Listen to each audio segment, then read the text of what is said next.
ღრემლით იხსენებს ერი მამას, ლოცვით აღავსებს ცას და მიწას, მაგრამ ნათელი არ განელდება, რომელიც ახლაც ამბობს სიტყვას.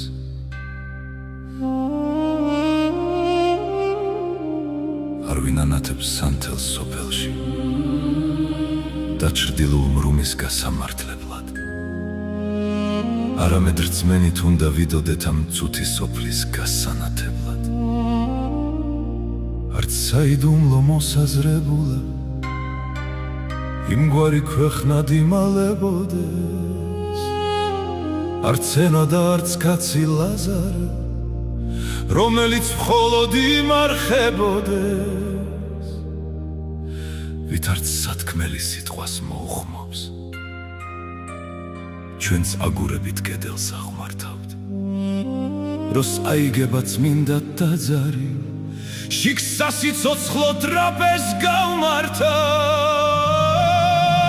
ტაძარს აშინა შეკრებილები, უფალ საქებარ სიტყვით ვადიდებთ.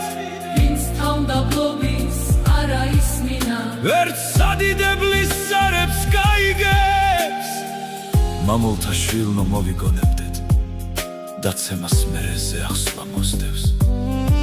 ისევე როგორც მეფე დავითი მამის გათელილს აგებდა ოდეს.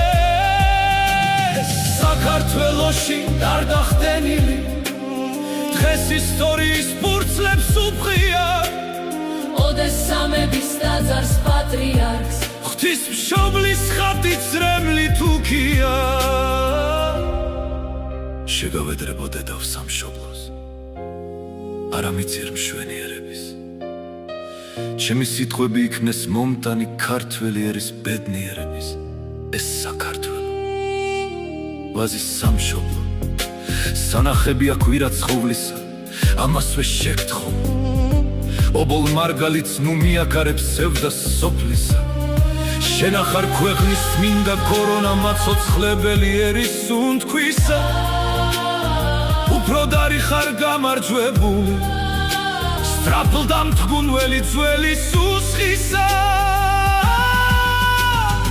უღარებაში იდგა ილია, სულს უთუთხავდა ჯავრი